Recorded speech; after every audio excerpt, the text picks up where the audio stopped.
Hi, I'm Brittany from Twiniversity, and welcome to our 2025 recap episode. This year on the Twiniversity Podcast, we connected with twin families from all over the globe, Brazil to Australia, New York to Utah. Every guest brought something powerful to the table. In this special episode, we're sharing the moments that moved us, made us laugh, and reminded us that twin parenting may be unique, but you're never doing it alone. Twiniversity presents Best of 2025. Let's hear their voices.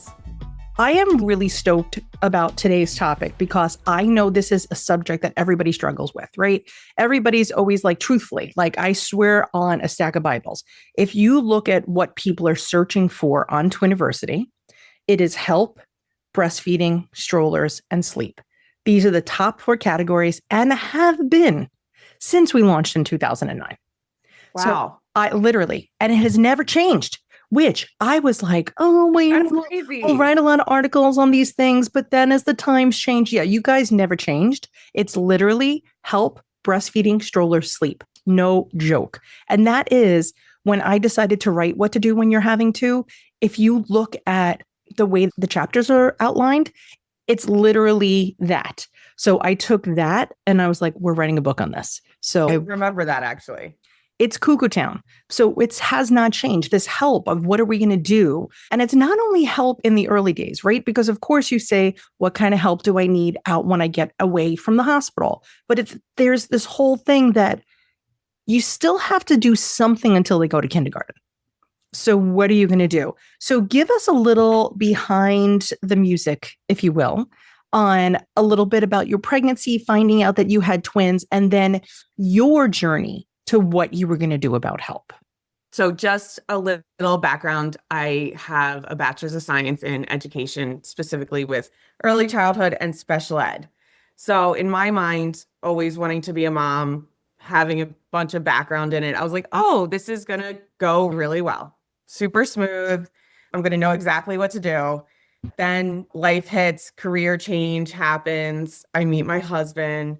COVID happened and both of our careers kind of went a little even more different ways. So he ended up taking kind of some like part-time odd jobs. We're both in the construction industry. Things were a little wonky for a while with production moving after COVID. So he kind of went the small business route, was doing kind of handyman stuff. He's an electrician. And I picked up and went back full-time pretty quickly. So as we were navigating that, we also got married in 2021, a little bit after COVID. We kind of always knew if we were going to have kids, he would stay home and I would continue on my career path. Financially, it worked better for us just with the opportunities that we had at those moments. It was always like a little dagger in my heart knowing that I wasn't going to be home with them. But I really enjoy working in my career and I have a good thing going. So it's honestly worked out better now because I get some mental break from the mom stuff every day. Absolutely. So the pregnancy, I found out, I feel like way too early that I was pregnant with twins. At like week 5, I felt something like super soon. Like I just felt different after right around missing my period. And then I went in. It was still in COVID times. Like Nick wasn't allowed to come back with me to the ultrasound. So I'm in this room, the one where the internal one. Okay. With the stick. I'm in this room for like over an hour by myself. And she's just like probing and probing. And I'm like, oh my God, like something's wrong. Like this isn't, no, she's not saying anything. Then she's like, I'm done. I'm going to go get your husband. Like, okay. So Nick comes back. He's like, what the hell's been going on? You've been back here forever. All these nurses are like giggling as he's like walking in. So she sits down and she shows us like, here's the embryo. There's a little flicker of the heartbeat. We're like, okay, all right, everything's fine. She's like, yeah, there's just one more thing.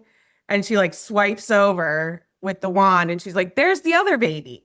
I swear to God, my husband, I thought he was going to drop dead on the floor. He went completely white. There wasn't like, it was such shock that I was scared for him. Like I was like, I'm going through it, but he looks very nervous. It was beyond nerve-wracking the first trimester. Physically, I literally could barely stay awake. I just remember eating as much as possible and sleeping as much as possible to get through the workday.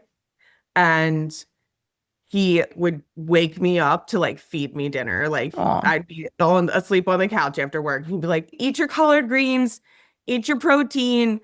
That was awesome. He's really big into nutrition. And I think that made a huge difference for them growing wise. The pregnancy, they were really healthy all the way through. It was never easy, right? Like the Yeah. first trimester, you're exhausted. The second trimester, I had a bunch of sciatica. Ugh. Then the third trimester, is just like you're as big as a house. You can't move.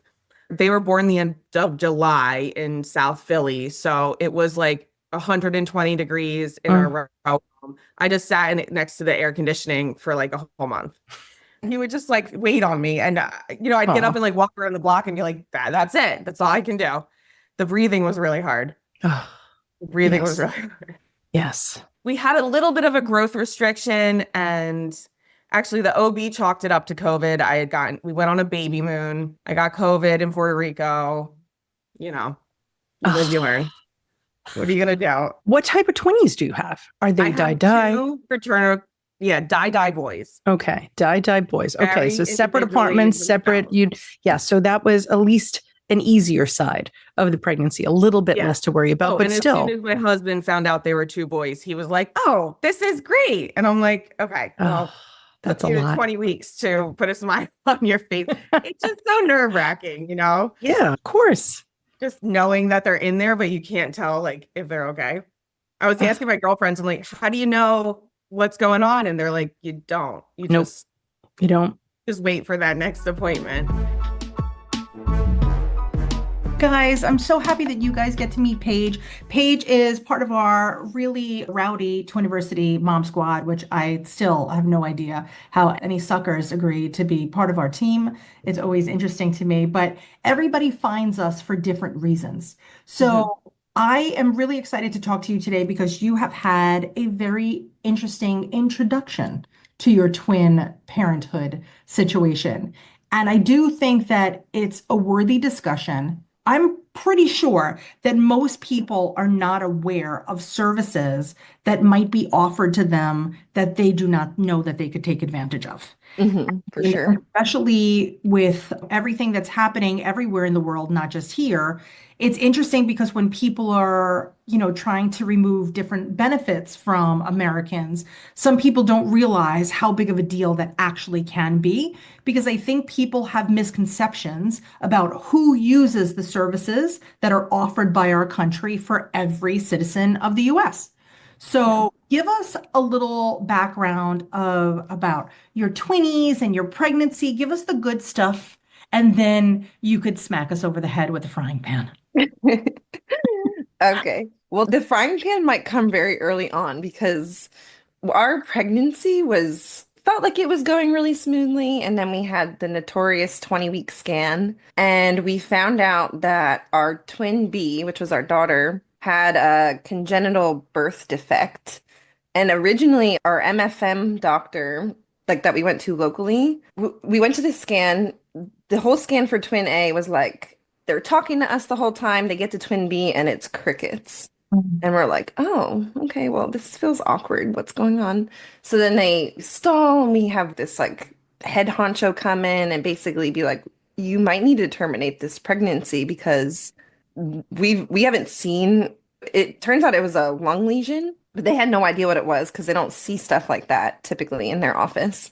So they gave us a very scary prognosis, and a week later, we had to go to a children's hospital in Philly and found out what it really is. It's a congenital lung defect called congenital pulmonary airway malformation. And so babies can get different types of lung lesions. What happens is it doesn't allow the lung to grow properly, and then it shifts their heart over. So like our daughter's heart was moved over and it wasn't growing properly. So from 21 weeks on, we were at the doctor 2-3 times a week for ultrasounds to check on her like heart function, her lung function, all these things.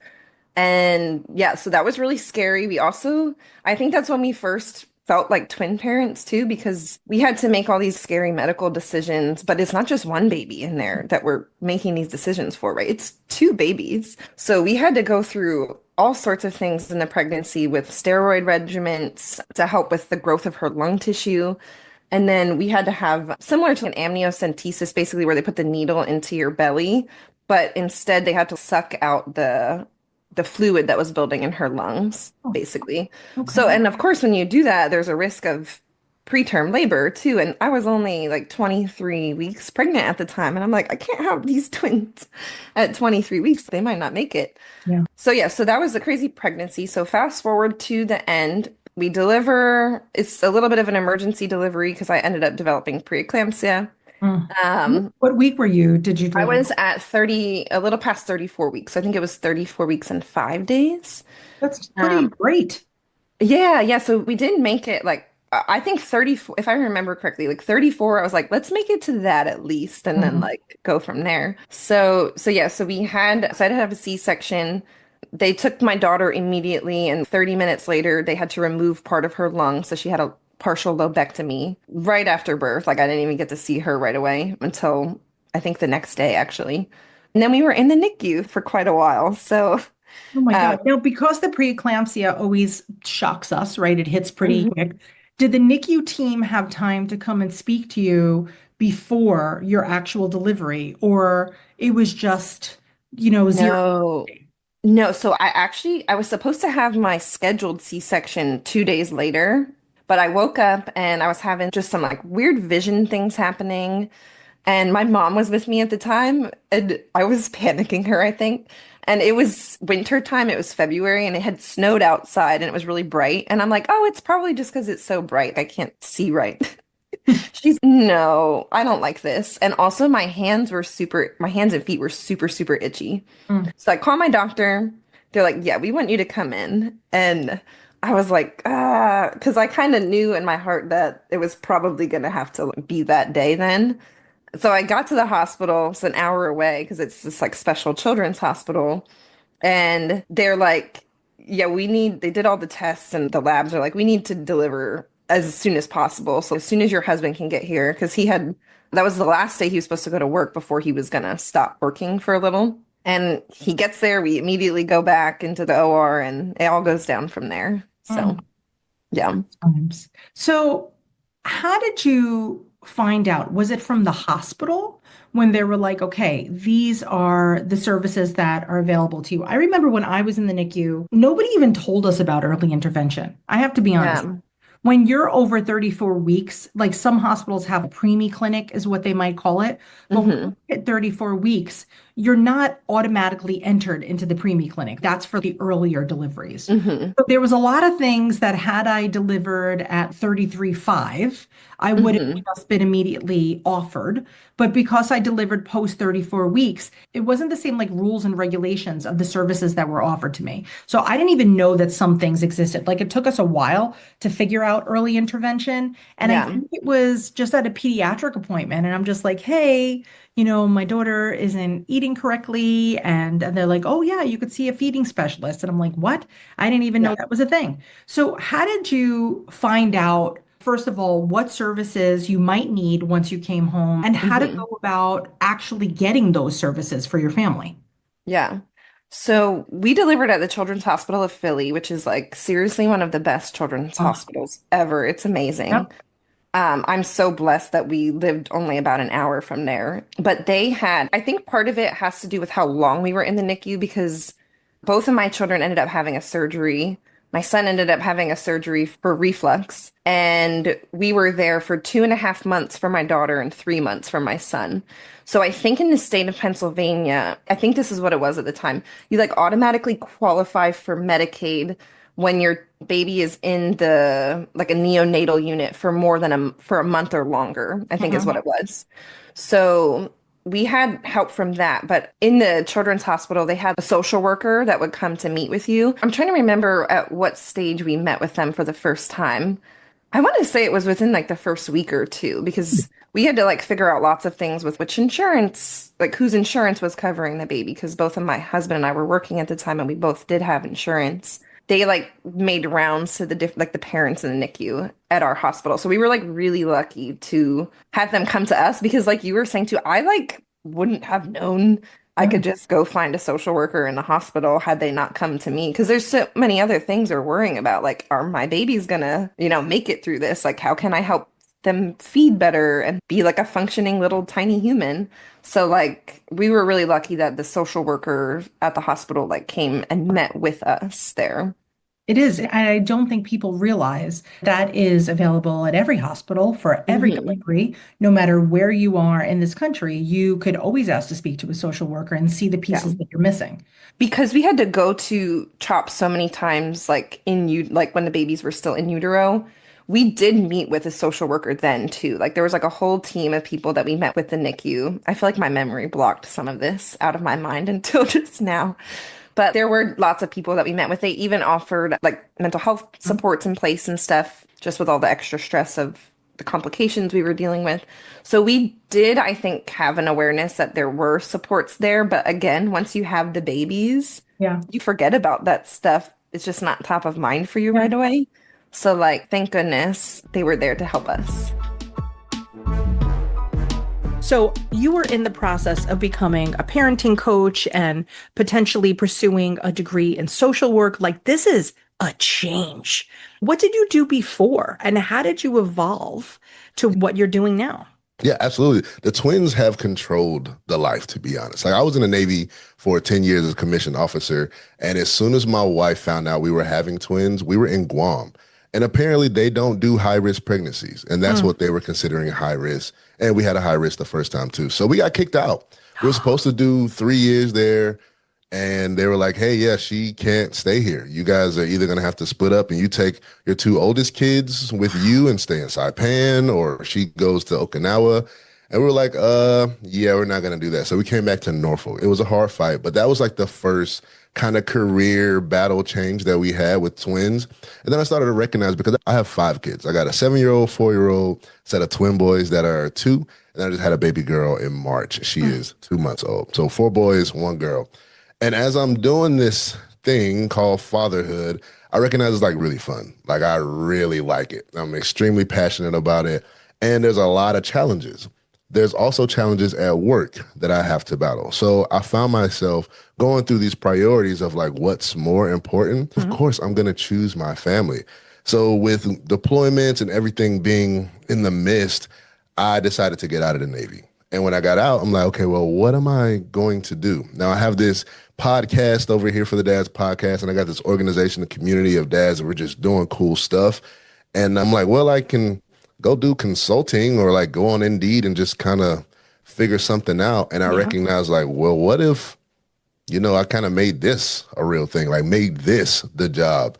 And I started looking around and started recognizing that there was space and place for me to do this. And I'm still figuring it out. So right now I'm in the Jai Parenting Institute. It's like 7 months long. It's extremely awesome. My cohort is awesome. And I'm learning how to be a conscious parenting coach. And I also want more educational background. So right now I'm looking at a master's in social work, and I'm pretty much looking everywhere because I want to make sure I'm getting something good. Because although I can give my experience and things to other parents and we can talk about twins and the life of fatherhood, it would be more helpful for me and beneficial if I had some type of educational background too. I am so impressed. First of all, thank you for your service, for real. I sleep at night because of you, so thank you. And for everybody else, I am also a loser in my family. I'm one of the only ones that didn't join the Navy.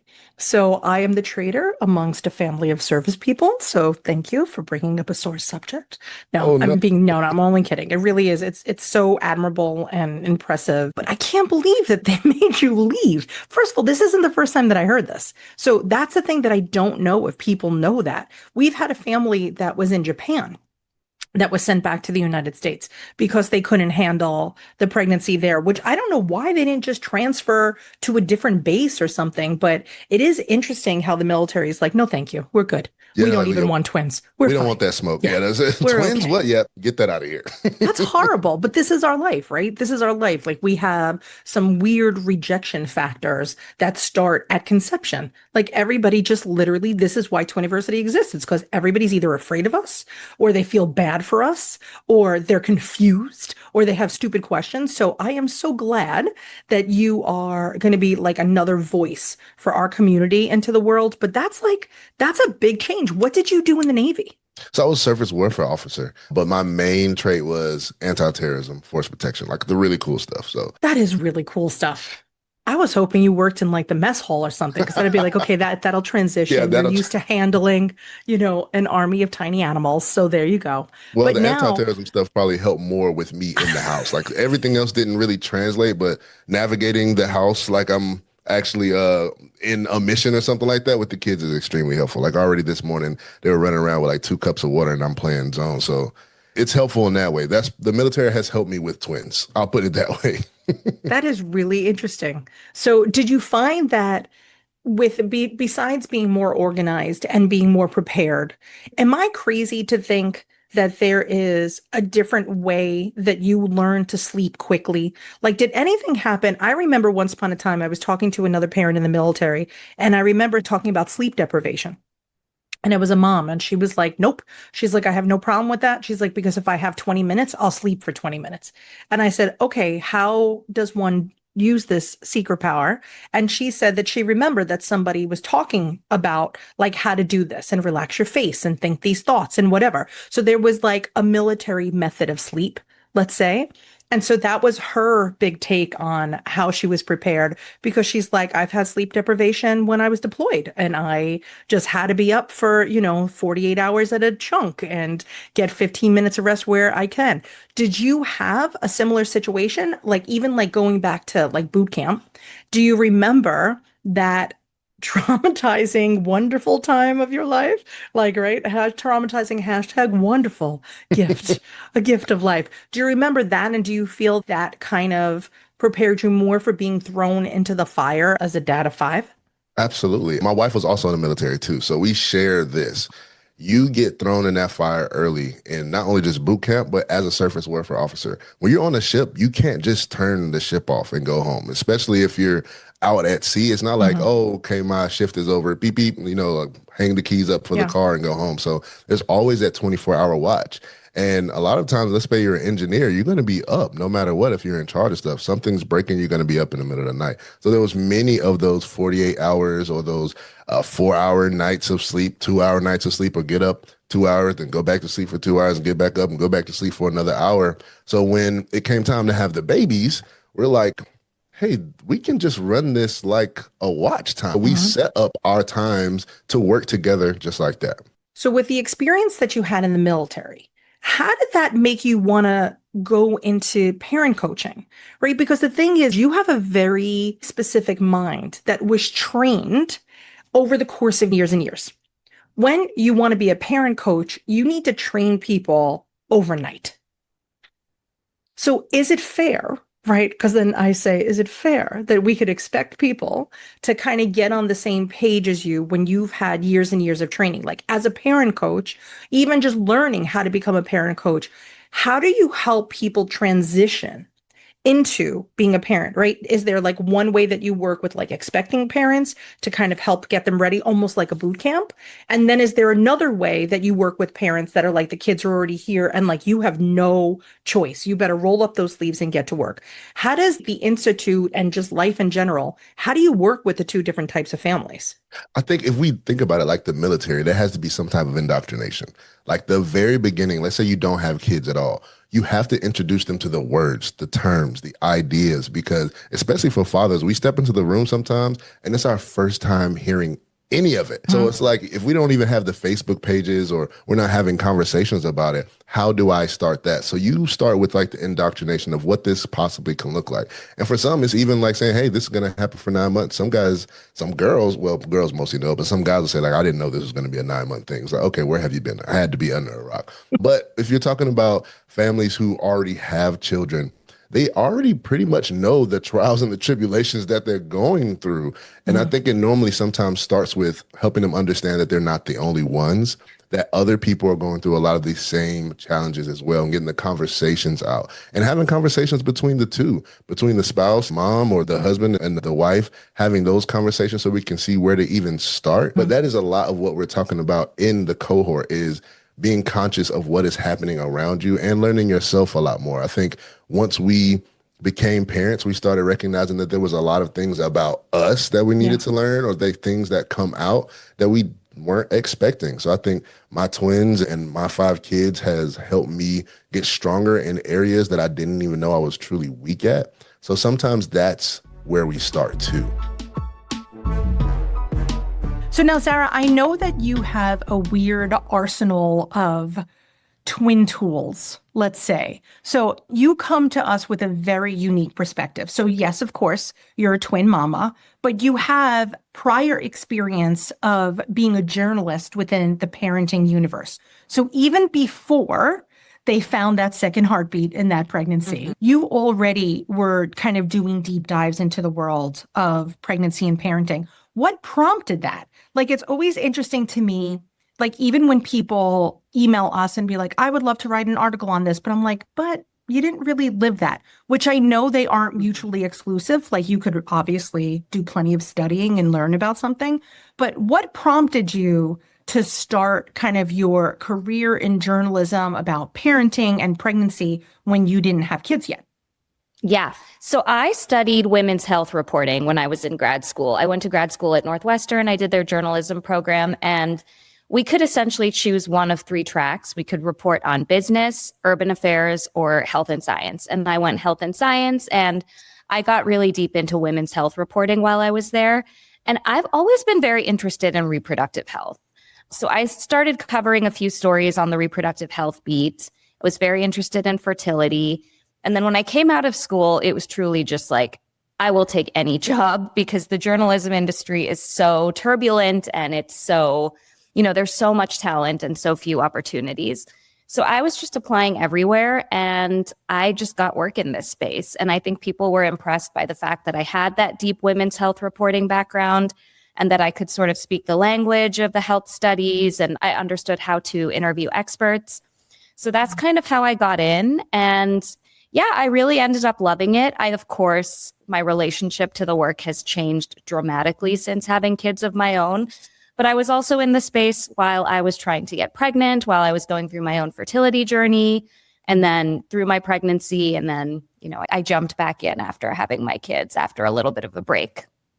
So did you find that when you were going through your fertility days and trying to conceive, did you find that it was much more difficult to do your job? Were things hitting a little too close to home, or did you ever find yourself resentful about something that you were writing about because it wasn't coming as organically as maybe you were researching that it was coming to other people? Yeah, I think there was a real lack of compartmentalization in my life at that point. I just felt like my work and my life were bleeding into each other so much, which is already, I think, kind of a danger when you are working from home like I was. So I just really kind of felt like there weren't firm boundaries around anything. And it's hard because as a journalist, I thrive on being informed, and I need the information, and I need to know everything that's going on. But I think that it almost crossed a line into an unhealthy, I would almost say, obsession with just thinking about fertility and pregnancy. I did not step away fully, but I kind of scaled back my work when my own fertility issues kind of reached their fever pitch. I took a little bit of time to work kind of a half-time schedule and focus on that for, I think it was about 2 months that I did that. Yeah. And that, just allowed me to sort of like mentally reset a little bit, which was helpful. But yeah, it was hard. I remember during my own infertility time, anytime that I would read something or even hear about like other people's experiences, it just, I don't know, it got under my skin a little bit. It was really hard, I think, to just function. Forget about trying to be an employee or to be a friend or whatever. I think people really underestimate how much of a toll, both physically and mentally, that whole conception time really takes on us.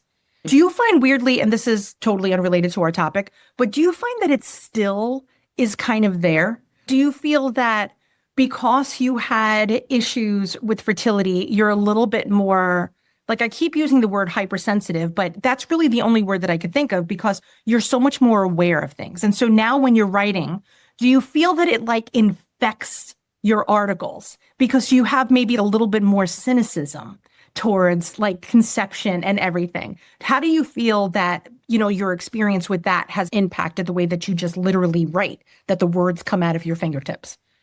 Yeah, I definitely think that there is a level of cynicism. I will say that as a writer in this space, and I consider myself kind of an advocate in this space as well, I have a lot of soapboxes that I get on, but I truly think that my biggest soapbox is the stop it with the pregnancy speculation thing. Yeah. And we've obviously come a long way in talking about these things, but there is still so much out there. There's still, I'll see celebrities who have people reaching out to them and asking if they're pregnant when they post an Instagram photo, or just real people. Or even now, I mean, people are constantly saying things to me like, oh, you should just have another one. And you just never know what anyone's dealing with, or if they want another one, or if they're trying, or, so I think we have such a long way to go. That was a little bit of a tangent, but no, not at all. I do. I think a lot of people are going to be able to relate to that, because this is kind of where our topic is going, right? Is that the whole universe makes having twins this very special ordeal that's kind of like the masters of parenting. Meanwhile, I don't think that a lot of people realize what it took a lot of us to get here.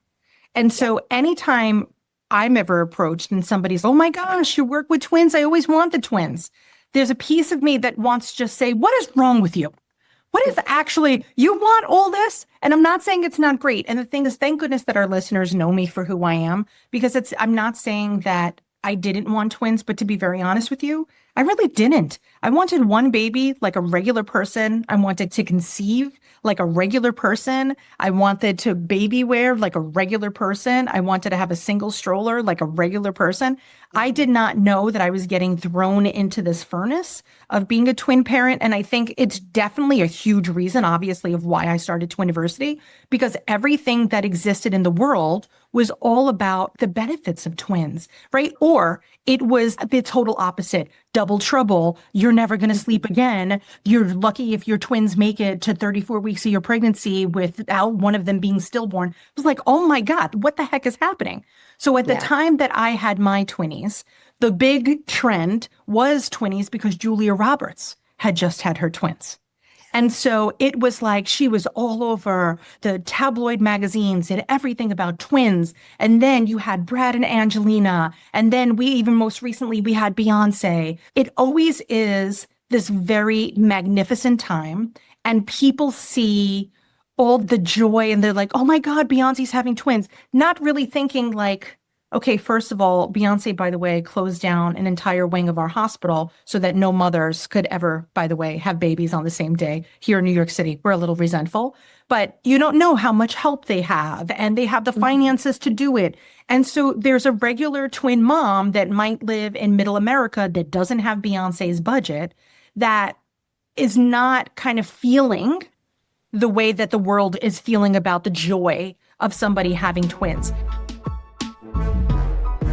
Love the perspective that you're bringing to the table of coming here to the United States from another country, leaving your friends and family behind, having to start everything from scratch, and then starting from scratch even with your family.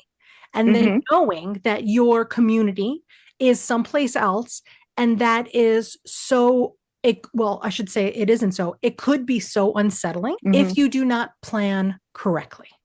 Yeah. So I am dying to hear about your journey with both your twinnies and your singleton. I'm always just fascinated when anybody comes to the United States. I know that right now it's a hot topic button. Our country is built on immigrants. My family it was 5 generations ago, but they were less immigrants than everybody else. And I think that it's absolutely so admirable and so brave to be like, okay, we're going to do this. So tell us a little bit about your story and about how your family took the news when you were going to move. I want to know everything, because I personally am fascinated by this. So I know that our listeners, I was going to say readers, but I don't think anybody's reading this right now, unless we transcribe it. But I want to know everything, because this is the bravest thing that I think that humans do, is knowing, like mindfully knowing that you're up and changing yourself without a safety net. Yeah, so that's exactly it. Oh, girl, tell us everything. All right. And this might get a little bit long, so I hope it's not, but I'm going to start from the beginning. So I was born and raised in Brazil, my husband as well. And I am from a big city, actually, like the size of New York. So I'm used to that fast pace and not having a house, not having a yard, and long commutes and stress and all of that. That was what I learned since I was born. So kids were never my first priority. So for a long period of time, I thought I wouldn't have kids or even wouldn't get married because that was just not my lifestyle. I wanted to work, I wanted to travel, and kids were the exact opposite of that in my mind. So fast forward a few years, my company actually transferred me to the US, to the Midwest. And my husband came along, of course. Well, we weren't married back then, but we got married and he came along. He was kind of ready to have kids, but I was still like in doubt. But now, we were in a smaller city. So we had a house, we had a yard. So we didn't have the long commutes anymore. So I ran out of excuses with him. And he's an only child. I have a younger sister, but he's an only child. And he always mentioned he didn't want to have one kid. So we always agreed, okay, if we're going to do this, it's going to have to be 2. And 2 was our number.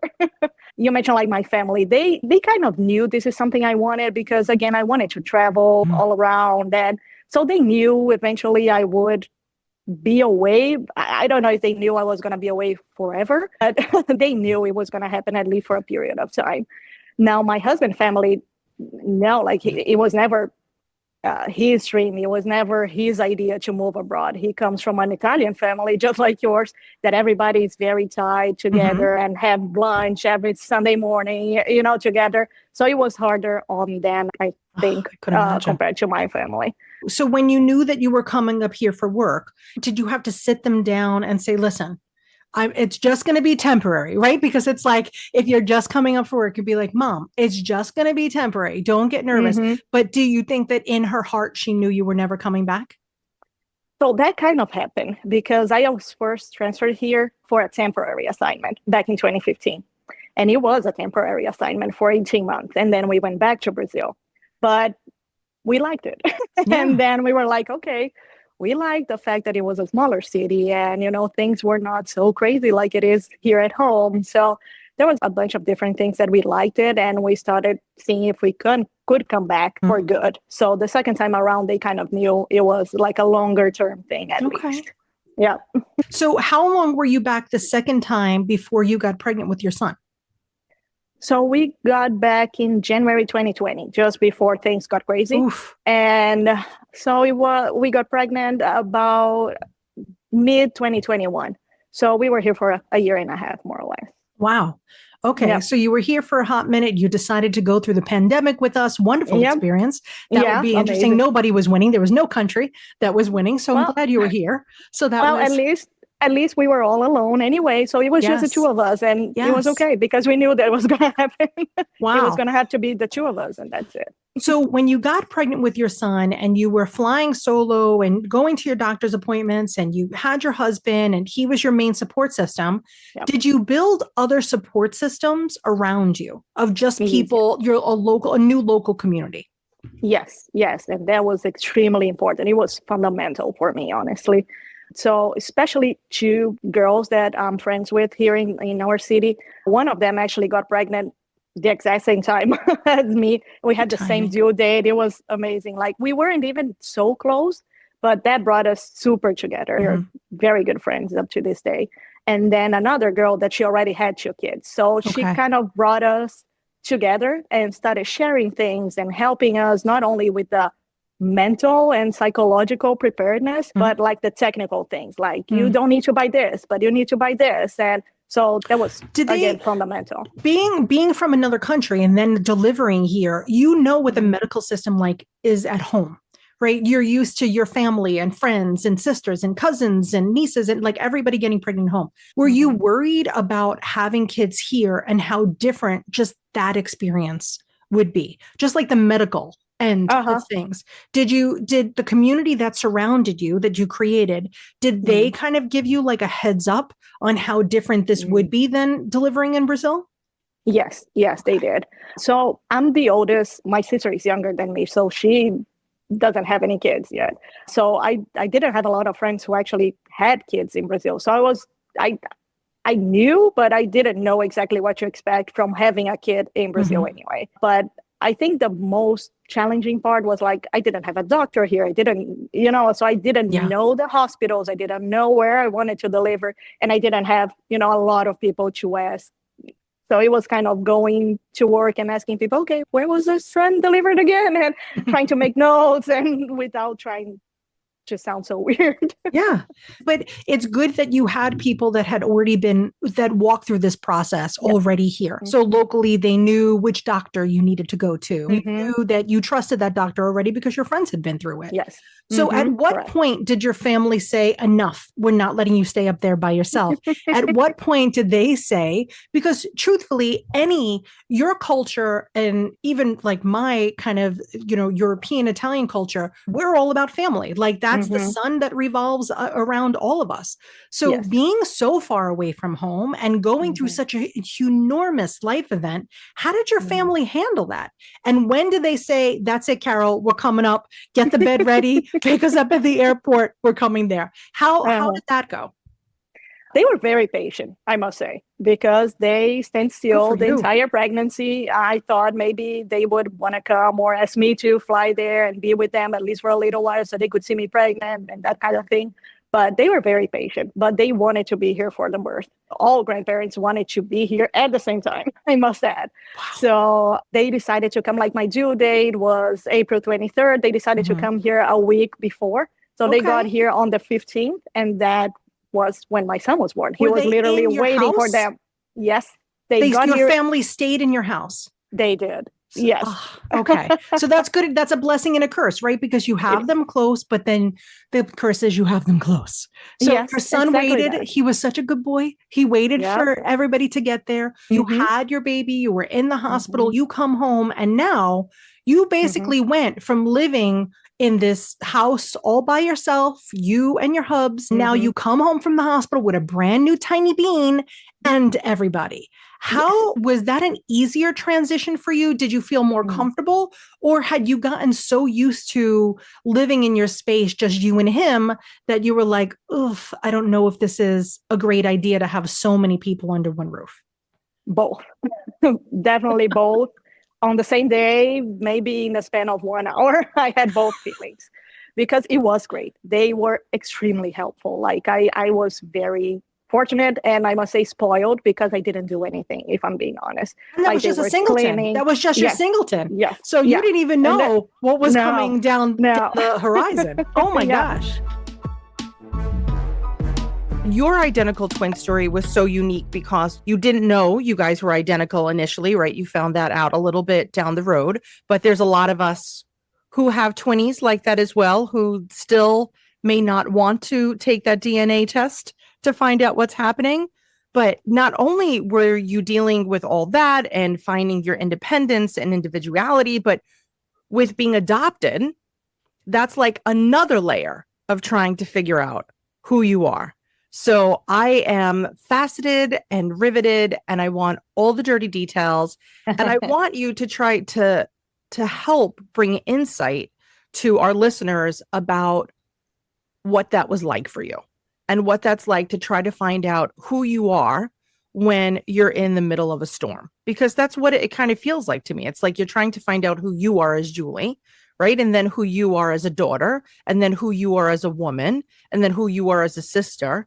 It's a lot of self-discovery on top of just trying to pay your electric bill.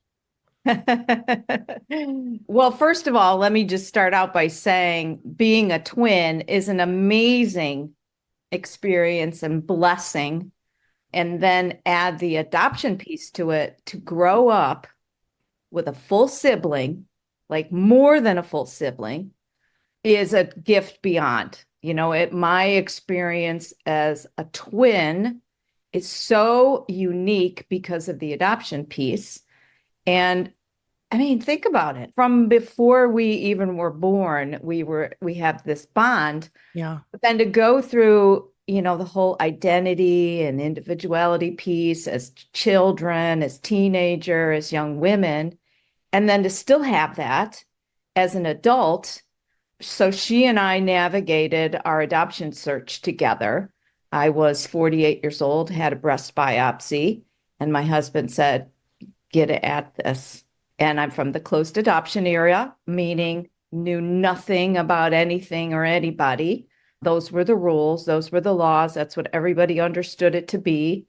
And then the state laws in Illinois changed. At the time I was searching and I had access to my original birth record. I said to my sister, "Are you in? I got to do this." She said, "Absolutely." So to go down that journey of a lot of rejection, a lot of ups and downs. We had some conflict with our adoptive mom about this. She wasn't so happy about sharing the mother role with somebody else because the rules changed on her too. Here she thought, these are my babies, and now this other mother's going to possibly come into the picture. Anyway, we navigated all that together. I was married. My husband has since passed away since all this happened. But to have her still in my life through all of these ups and downs, being grandmothers at the same time, each of us has one son each who are best friends. Oh, that is so cool. Anyway, it's just been a tremendous blessing. And I often think, I've been reading a book about twins, what we learn about them and how that influences how psychologists look at other people, how it extrapolates out. And I can't even imagine not being a twin. And one of the things that was interesting, as my mom's gotten older, she's more honest. I don't know if that's like something that happens, but she's more honest. And she said, I could never get inside you guys. And I wanted to bring that up today with your listeners that are adoptive parents, because why would you want to? Why would you want to get inside that? You have given your children, whether they're identical or fraternal, this tremendous gift to go through life with this very, very special bond. And as much energy as you put into getting them beyond babies and toddlers or whatever, you've provided this amazing experience for your two children. Don't try to get inside that. I want to defend your mother for a second. Go ahead. Sitting on the mom's side, I think one of the reasons behind us wanting to get in is because we just want to know that you feel safe. And I think it has to do with, it doesn't have to do with figuring out the nuts and bolts and how things work, but it's the nuts and bolts to make sure that you feel whole and that you didn't feel like you were half of something and that you felt like you were your own. I have chills even thinking about it because it's very true. I think as parents of twins, we're always trying to get in or figure it out, but we're not trying to figure it out to like crack the code on you. We're trying to crack the code on our child to make sure that they feel okay and that they're going to be okay without you. Because it's not only time, right? It's whether you are in your 80s or whether you are in your 30s. If your kids are old enough to be on their own, you really want to make sure that they really are okay. And I think that cracking the code, it's definitely the sideshow aspect of the identical twins. I think there's always going to be some fascination about that. But I think as far as parents go, we're always just trying to make sure that our kids feel safe and that you feel seen and that you felt like you were enough. So I just want to defend your mom for 1 second. Yeah, I'm very off base, by the way. No, I understand what you're saying. And I think she did do that, made sure that we were safe. She was very conscious of putting us into different classes, encourages us to play different sports, different friend groups. She was very good about that. And one of the things that we didn't like that she couldn't really control so much was the outsiders stand next to each other. Oh, you're a half inch taller and you look like you're a little heavier. And, Julie's the serious twin and Jenny's the social one. And those labels. Oh, yes. She was really, really good about protecting us from that labeling. When I said she wanted to get inside us, she would see us do the little shared eye roll thing or the kind of the quick glance. And she wanted to know what we were telecommunicating with each other. And we weren't going to share that. And we still don't. Like even our husbands, we still do ridiculous stuff like showing up with the same pair of pants and shoes and not even talking about it.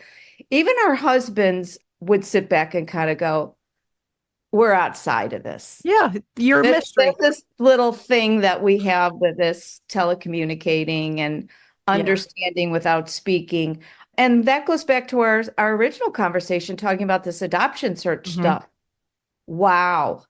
To know that she understood when we were in that embrace with our birth mother, just to look at her, to know that she felt the same thing, this awe, this wonder that was percolating for 50 years. We were in it together.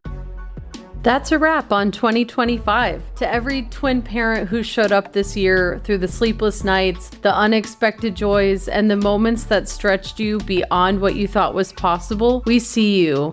Thank you for being part of this community, for trusting us with your stories, and for letting Twiniversity be a small part of your journey. May you find peace in the chaos, laughter in the hard days, and wonder in all the little miracles that 2025 brought your way. If you feel called to share your story or know someone who should, visit twiniversity.com/twiniversity-podcast to apply to be a guest on our next season. And if you'd like to hear more from the parents featured today, you can find every episode on Spotify, Apple Podcasts, YouTube, or right on our website. Until next time, Twin Fam, keep going. You've got this.